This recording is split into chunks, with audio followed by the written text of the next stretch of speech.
तो hello students, कैसे हो? एक बार फिर से स्वागत है आपका इस यूट्यूब चैनल के ऊपर जिसका नाम है सुखी एजुकेशन वर्ल्ड।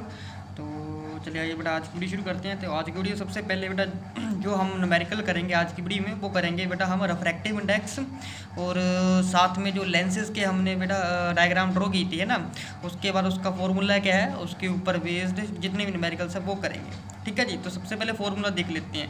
तो जो हमने बेटा लेंस की थी उसका एक फॉर्मूला होता है, जैसे मिरर का फॉर्मूला वैसे लेंस फॉर्मूला बोलते हैं इससे। तो क्या आ जाएगा 1/f is equal to 1/b minus 1/u, इससे लेंस फॉर्मूला बोलते हैं। और उसकी मैग्निफिकेशन निकालने का फॉर्मूला क्या होता है, m से डिनोट होती है magnification h dash upon h। h dash होता है बेटा height of image divide by height of object, यानी कि v अपॉन u। इसमें बेटा प्लस में आती है वैल्यू, मिरर के वाले केस में माइनस v अपॉन u होता है। ठीक है।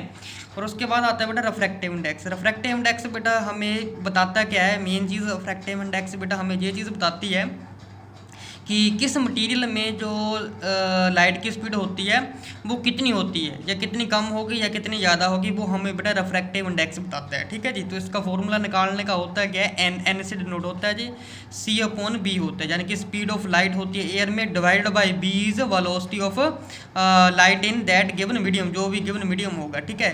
ये मैंने लिखा भी हुआ है वर्ड्स में कि रिफ्रैक्टिव इंडेक्स क्या होता है, speed of light in air divide by speed of light in given medium. तो ये फॉर्मूला आपको याद रखना है।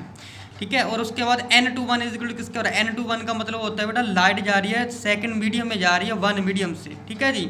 तो किसके बराबर होगा, sine I upon sine R के बराबर होगा। ठीक है जी। अगर वेलोसिटी में बात करें तो जो मीडियम होता है किस में जा रही है, v2 में जा रही है, तो उसको उल्टा ले लेंगे बेटा v1 से v2। अगर 1-2 होता तो यहाँ पर होता v2 अपॉन v1। ठीक है जी। तो मीडियम के ऊपर डिपेंड करती है वैल्यूज़। ठीक है। तो चलिए आइए हम रिफ्रैक्टिव इंडेक्स के ऊपर बेटा हम जो है क्वेश्चंस देख लेते हैं। तो एक बार फिर से देख लो, जो फॉर्मूले हैं बेटा यही हम यूज़ करेंगे न्यूमेरिकल को सोल्व करने के लिए। ठीक है जी। तो चलिए आइए बेटा हम क्वेश्चन देखते हैं सबसे पहले। तो how fast does a light travel in water, तो कितनी फास्ट लाइट वाटर में बेटा ट्रैवल करेगी। अगर रिफ्रैक्टिव इंडेक्स वाटर का 1.33 दे रखा है और स्पीड लाइट की वैक्यूम में दे रखा है 3 × 10⁸ मीटर पर सेकंड। अच्छा बेटा स्पीड ऑफ लाइट की वैल्यू आप लोगों को याद होनी चाहिए, कभी कभी क्वेश्चन में बेटा गिवन आती कभी नहीं आती, वैसे भी जीके के लिए आप लोगों को ये याद होनी चाहिए। और रिफ्रैक्टिव इंडेक्स ऑफ वाटर का ये भी आप लोगों को याद होना चाहिए, कभी कभी रिफ्रैक्टिव इंडेक्स बेटा दिया नहीं होता। आपकी बुक में एक टेबल बना हुआ, सारे के सारे रिफ्रैक्टिव इंडेक्स वहाँ पर मिले हुए हैं। ठीक है जी। तो जो मेन है जैसे अल्कोहल हो गया बेटा, ऑयल हो गया, ठीक है जी, तो वाटर का हो गया, ठीक है जी, कैरोसिन ऑयल का हो गया बेटा, ठीक है, उसका रिफ्रैक्टिव इंडेक्स, डायमंड का रिफ्रैक्टिव इंडेक्स, आइस का रिफ्रैक्टिव इंडेक्स, अल्कोहल का हो गया, वाटर का, एयर का, ये मेन है रिफ्रैक्टिव इंडेक्स, जो कि आप लोगों को याद करना पड़ेगा, वैल्यूज याद रखनी पड़ेगी, चाहे क्वेश्चन में आए चाहे ना आए, वैसे भी आप लोगों को पता होना चाहिए। ठीक है जी।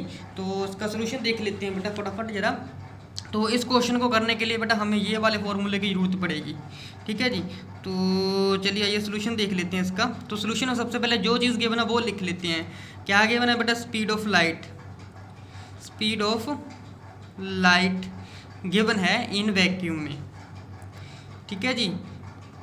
वैक्यूम में जो है लाइट की स्पीड गिवन है, यानी कि c से डिनोट होगी, कितनी वैल्यू होती है 3 × 10⁸ मीटर पर सेकंड। ठीक है जी। और साथ में रिफ्रैक्टिव इंडेक्स दे रखा है वाटर का, रिफ्रैक्टिव इंडेक्स ऑफ वाटर का रिफ्रैक्टिव इंडेक्स दे रखा है बेटा, कितना है 1.33, n से डिनोट होता है। ठीक है जी। तो यहाँ से हम स्नेल्स लॉ यूज़ कर लेंगे, तो इसको बेटा हम स्नेल्स लॉ भी बोल देते हैं, ये वाली चीज़ है जो। ठीक है जी। रिफ्रैक्टिव इंडेक्स वाले फॉर्मूले को स्नेल्स लॉ भी बोल देते हैं। तो क्या आ जाएगा बेटा, n इज इक्वल टू आ जाएगा बेटा यहाँ पर speed of light in vacuum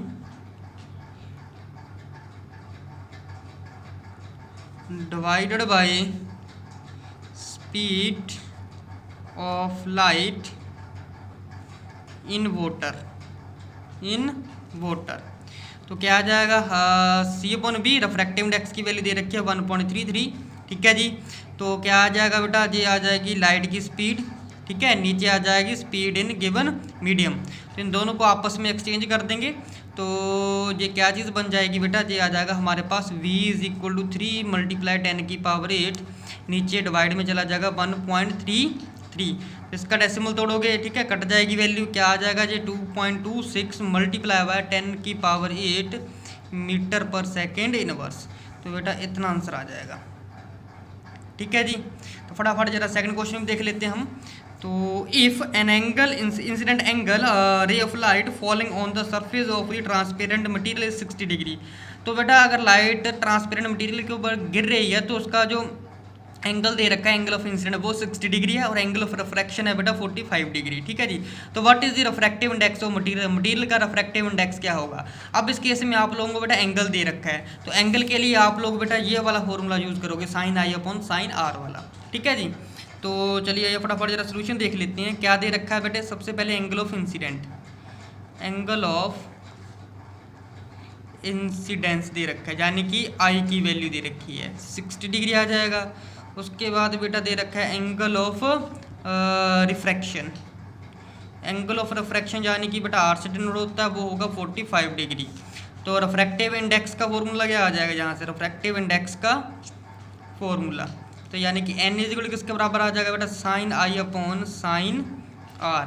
तो sin i यानी कि sin 60 डिग्री आ गया, नीचे आ जाएगा sin 45 डिग्री। ये क्लास 8 था मैथ की, मैंने बेटा क्लास 8 क्लास 10th का चैप्टर नंबर 8 है, उसकी वीडियो बना रखी है मैंने, क्लास 9th की बना रखी है, आप जाके चेक कर सकते हो। तो क्या उसमें वैल्यूज़ पुट करेंगे, तो sin 60 की होती है बेटा √3/2, नीचे sin 45 पर होता है बेटा 1/2, तो ये आ जाएगा बेटा √3/2, ये 2 ऊपर चला जाएगा, 1 नीचे आ जाएगा। ठीक है जी, तो ये 2 से √2 कट जाता है, √2 आ जाएगा, तो √2 को बेटा 3 से मल्टीप्लाई करेंगे तो 1.22 आंसर आ जाएगा। तो इतना रिफ्रैक्टिव इंडेक्स की वैल्यू निकल के आ गई हमारे पास। ठीक है जी, होप की वीडियो अच्छी लगी होगी, अच्छी लगी है तो बेटा लाइक शेयर कमेंट करना मत भूलिएगा वीडियो को। तो मिलते हैं हम अपनी किसी नई वीडियो में, तब तक के लिए बेटा जय हिंद, थैंक यू।